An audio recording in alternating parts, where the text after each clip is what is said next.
సంపద తెలిసిన party NDA. మళ్ళీ మీరు అధికారం ఇవ్వండి, అభివృద్ధి చేస్తాం, సంక్షేమాన్ని ఇస్తాం.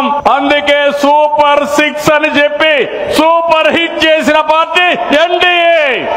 ఏమమ్మా మీరు చెప్పాలి ఆడబిడ్డలు, ఎన్టీఆర్ భరోసా పింఛన్లు మన నియోజకవర్గంలో 39,641 మందికి 4,000, 6,000, 10,000, 15,000 రూపాయలు ఇస్తున్నావునా కాదా అని అడుగుతున్నా. అవునంటే గట్టిగా చెప్పండి అవునని. తల్లికి వందనం. ఇప్పుడే బస్సులో వస్తా ఉంటే ఇక్కడే ఉంది ఆడబిడ్డ, 6 మంది పిల్లలు, ఆవిడ్ని అభినందిస్తున్నా. 6 మంది పిల్లలకు ఒక్కొక్కరికి 15,000 ఇచ్చా. అవునా కాదా ఆడబిడ్డను అడగండి. దగ్గర 78,000 రూపాయలు 6 మంది పిల్లల అకౌంట్ ఆ తల్లి అకౌంట్ లో పడిందంటే అది తెలుగుదేశం పార్టీ యొక్క నిజాయితీ, చిత్తశుద్ధని మరొకసారి విజ్ఞప్తి చేస్తున్నా. అన్నదాత సుఖీభవ 7,000 రూపాయలు మీ అకౌంట్ లో పడ్డాయా లేదా?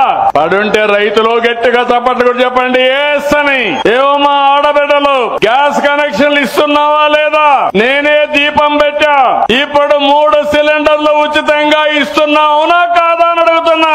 అన్నింటికంటే సూపర్ హిట్ శ్రీ శక్తి ఉచిత ప్రయాణం. మా ఆడబిడ్డలకు ఈ రోజు ఎన్డీఏ ఇచ్చే వరం. మా ఆడబిడ్డలు హ్యాపీగా ఉంటే చేతుల పైకెత్తండి. దీని వల్ల చరిత్ర తిరగరాయబోతున్నారు మా ఆడబిడ్డలు. ఇప్పుడే ఒక ఆవిడ చెబుతుంది, మొన్నటి వరకు నా కూతురు నా దగ్గరికి వచ్చేది కాదు, భర్త బయట పోయినాడు, స్కూటర్ లేదు కాబట్టి నేను రాలేకపోతున్నానని చెప్పేది.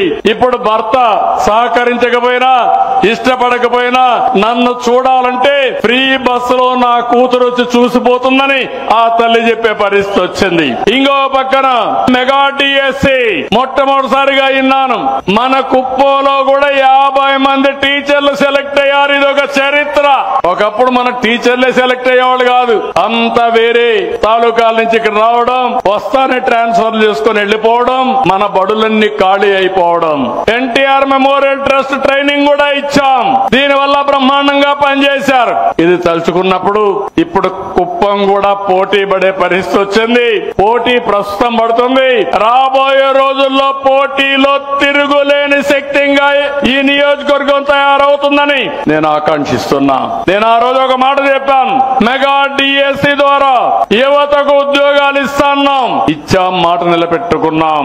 ఈ రోజు కొంతమంది ఆటో డ్రైవర్స్ ఉన్నారు, వాళ్ళు కూడా ఇబ్బందుల్లో ఉన్నారని బాధపడుతున్నారు. మా శ్రీశక్తి ఆడబిడ్డలకు ఇచ్చిన తర్వాత వాళ్ళు కూడా ఇబ్బంది పడుతున్నారు. వాళ్ళతో కూడా మాట్లాడి ఎలక్షన్ మేనిఫెస్టోలో చెప్పినట్టు వాళ్ళను కూడా ఆదుకోవడానికి అన్ని విధాల ప్రయత్నం చేస్తామని చెప్పి మీ అందరికీ తెలియజేస్తున్నా.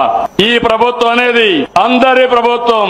ప్రతి ఒక్కరికి న్యాయం చేసి ఎవరికి కూడా ఇబ్బంది లేకుండా చేస్తామని చెప్పి నేను మీకు తెలియజేస్తున్నా.